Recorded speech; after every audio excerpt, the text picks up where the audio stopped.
आज सीएम सुखविंदर सिंह सुक्खू जी का धन्यवाद करने पहुंचे एचपी वक्फ बोर्ड के अंतरिम अध्यक्ष नासिर मोहम्मद। इस अवसर पर अंतरिम अध्यक्ष वक्फ बोर्ड हिमाचल प्रदेश नासिर मोहम्मद के साथ धन्यवाद देने 100-120 से ज़्यादा लोग शामिल हुए, जिसमें शहबाज खान, महबूब, मोहम्मद शाहिद, फरीज खान, सुलेमान खान, लकी, नासिर, लियाकत अली सैफ, नाजर अली, सुनील, ताहिर अली, सनावर अली, दिलशाद अली, जुनैद, चैन सिंह, परमदेव सिंह, अरविंद लाला, मुस्त हसन, साहबुद्दीन, वसीम मलिक, इस्लाम, जिशान, हसीन रावत, निहल इत्यादि शामिल हुए। इस मौके पर सीएम साहब का धन्यवाद करते हुए अंतरिम अध्यक्ष नासिर मोहम्मद ने कहा कि मैं और हमारा पूरा समाज सीएम साहब का आभारी है, जो उन्होंने हम पर यह भरोसा दिखाया है। उन्होंने कहा कि वो अपने पद की गरिमा को बनाए रखने की पूरी कोशिश करेंगे और वक्फ बोर्ड से जिन जिन लोगों की मदद कर पाएंगे वो करने की कोशिश करेंगे। इस मौके पर सीएम साहब ने कहा कि वक्फ बोर्ड के अध्यक्ष पद के लिए नासिर मोहम्मद एकदम सही इंसान है। वो अपनी सभी जिम्मेदारियों को बखूबी समझते हुए उन्हें निभाएंगे। सीएम सुखविंदर सिंह सुक्खू जी ने कहा कि एक बार नासिर मोहम्मद वक्फ बोर्ड के सभी कार्यों और समस्याओं को समझ लें, उसके बाद उनके साथ बैठकर उन सभी समस्याओं का निवारण तलाश कर उन्हें ख़त्म करने का कार्य शुरू करेंगे। सीएम साहब ने नासिर मोहम्मद जी की तारीफ करते हुए कहा कि वो अपनी जिम्मेदारियों को भली भांति समझते हैं और जल्द ही आम लोगों को वक्फ बोर्ड से होने वाले फ़ायदे पहुंचाना शुरू कर देंगे। आइए देखें ये रिपोर्ट। जी सर, आज ये जो कार्यक्रम रखा गया है वो किस विषय में रखा गया है, उसके बारे में कुछ बताइए सर। ये कार्यक्रम इस विषय में था, नासिर मोहम्मद रावत जी को वक्फ बोर्ड का चेयरमैन बनाया गया। ठाकुर सुखविंदर सिंह सुक्खू जी ने आज उस पार्टी के कार्यकर्ता को ये जिम्मेदारी सौंपी है जो लाइन में सबसे पीछे रहने वाला कार्यकर्ता था। इस फैसले से ठाकुर साहब के जो सबसे पीछे वाली लाइन में रहने वाला, सबसे नीचे रहने वाला, सबसे ज़्यादा ज़मीन पर काम करने वाला कार्यकर्ता, उसका हौसला बढ़ेगा।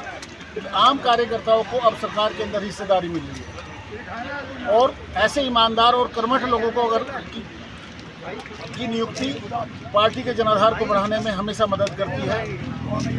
इसके बाद जो वक्फ बोर्ड जो डिपार्टमेंट उसको दिया गया है, उस डिपार्टमेंट के अंदर बहुत ऐसे काम हैं जो गरीबों के, बेवाओं के, यतीमों के करने के लायक होते हैं।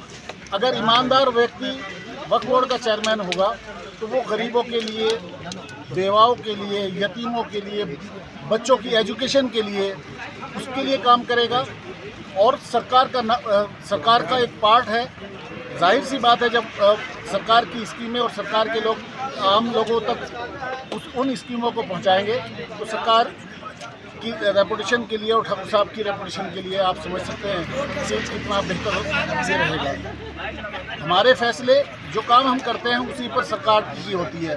अगर हम अच्छे फैसले करेंगे, अच्छे लोग होंगे तो सरकारें रिपीट होती हैं। अच्छे फैसले नहीं होते, अच्छे लोग नहीं होते तो सरकारें रिपीट नहीं होती। मुख्यमंत्री के साथ इन मुख्यमंत्री के साथ, ठाकुर साहब के साथ एक बहुत बड़ी अच्छी बात यह है कि इन्होंने चुन कर उन कार्यकर्ताओं को नॉमिनेट किया है सरकार में जो ज़मीन से जुड़े हुए हैं, जो आम लोगों से जुड़े हुए हैं, जो ईमानदार हैं और दूर की सोच रखते हुए ठाकुर साहब ने पार्टी की उस नई पीढ़ी को नॉमिनेट किया सरकार में। इसलिए मैं ठाकुर साहब को एक बार फिर मुबारकबाद देता हूं और सलाम पेश करता हूं उनकी इस सोच के लिए और उम्मीद करता हूं कि आने वाला वक्त हिमाचल प्रदेश के लिए सुनहरा भविष्य लेकर आएगा।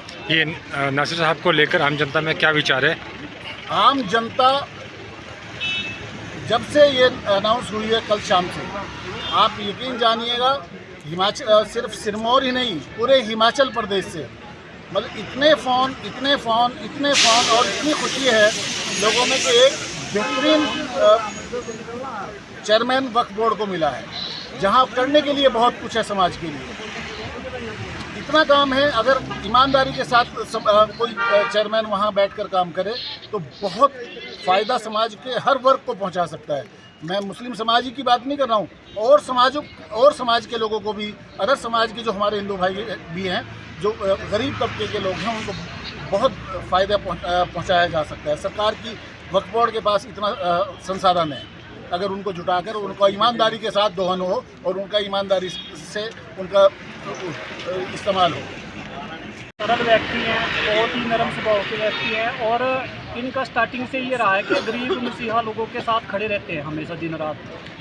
यहाँ हमारी जो हिमाचल में माइनॉरिटी सेल है या माइनॉरिटी के लोग हैं, उनका जो कोई रहनुमा है तो वो नासिर भाई जैसे लोग ही हैं। मुख्यमंत्री ने इनके ऊपर भरोसा जताया है तो ये बहुत बड़ी सभी के लिए अच्छी उपलब्धि है हमारे लोगों के लिए, और इसमें काम भी होंगे इंशाल्लाह। बहुत वक़्त में बहुत संसाधन है, अगर उनका सही इस्तेमाल हो, सही आदमी उसका रहनुमा होगा तो उसका यूज़ अच्छा होगा।